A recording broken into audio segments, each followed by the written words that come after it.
psychiatry and psychology can often ignore the spiritual component of mental illness. Do you feel there is a spiritual component to mental illness? There is a spiritual component to mental illness because there is a spiritual component to humanity.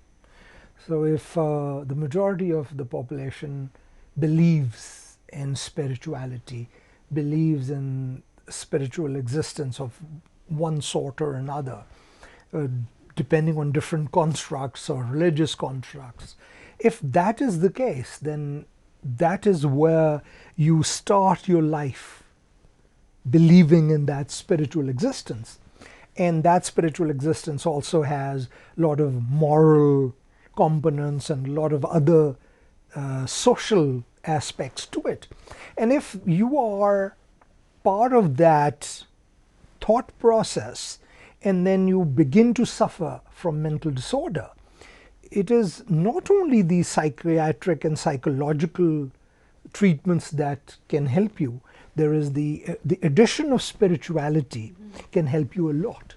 The risk in that is, and as psychiatry and psychology are averse to using these things, is because of their history.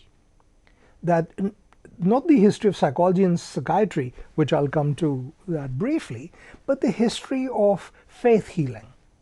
In Islamic cultures, the history of faith healing is associated with abuse, financial abuse, psychological abuse, physical abuse, and sexual abuse, and fraudulence all the way. Now, in Christianity, church has had such a role in Christian history that people do not want religion to be playing a predominant role in their social lives. The point is that psychology and psychiatry themselves do not have a great scientific background. Psychology is the product of great champions of certain theories, and gradually modern psychology evolved, looking at this aspect of behavior and that aspect of behavior and doing some form of research.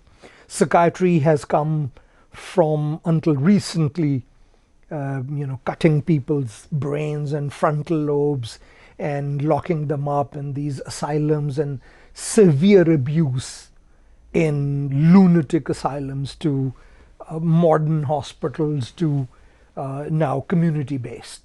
So it's still an evolving phenomenon in terms of treatment. The situation is that there is this desire in both these schools of knowledge or the bodies of knowledge to appear more scientific. And that is why they shun the spiritual aspect, which appears to be a medieval and a backward looking attitude. Because they came from themselves from these dark ages, from various theories in psychology which are now being totally rejected but still very popular. And again in psychiatry, the treatments, with frozen water and electric shocks and pins and needles and whatever. So that's the problem, that they don't want to be called mumbo jumbo as the origins were from mumbo jumbo. And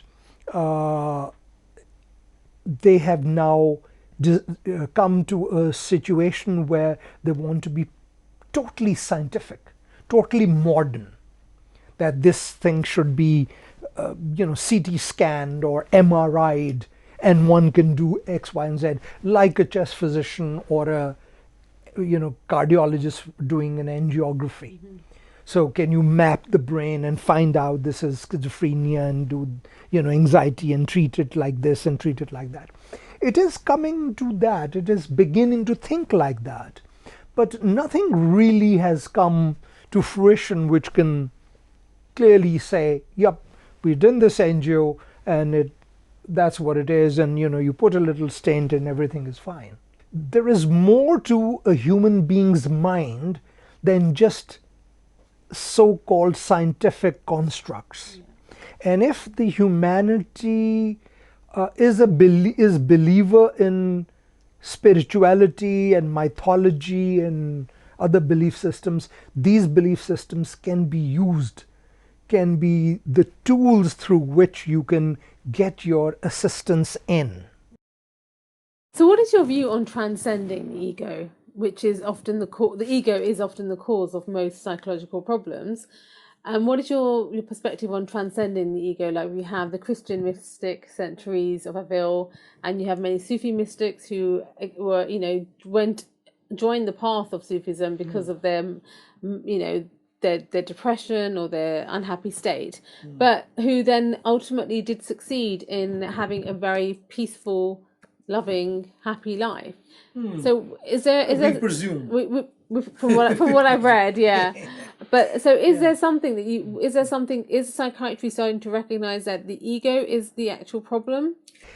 Now, there's a problem with this construction of this hypothesis. Now, ego is something which is a Freudian psychoanalytic construct. Whether it exists and how does it exist, and that's again open to question. This world is an inauthentic world. This life is inauthentic life. What did Rousseau say?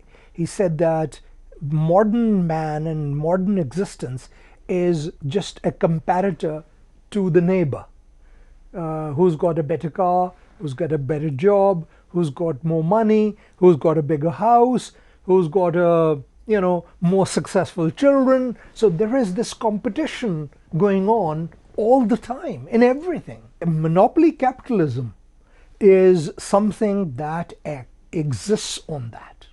Our consumerism exists on that. Our modern economies exist on that. That you give them the money so they can spend it. Give them the credit cards so so they don't feel guilty spending, because you are not giving something. You just show this card, and regardless of how much money you have, you just put it back in your pocket, feeling as if you not spend anything. And suddenly you realize that you are in debt. So the issue is that because modern life is so inauthentic, is so overwhelmed by this artificial creation of modern capitalist civilization, where your existence is only dependent on what you own, not on what you are. When you read history, it was the person, the most distinguished person was the person who was wearing the best dress. And it was the clothes that you wore determined where you were in society. Now that the Chinese manufacturing has, brought clothes of all types, inexpensively and cheaply to everybody, so clothes really don't matter so much. But how does that relate to the situation of centuries of Avil, for example, where they worked on the ego? Once that we've defined the artificiality, the shallowness of existence, then you need to find out the antidote. What is the original in it, in this artificiality? What lies behind these clothes? What is that human being? What kind of virtue does this person have? What kind of humanity does this person have? What kind of compassion this person has?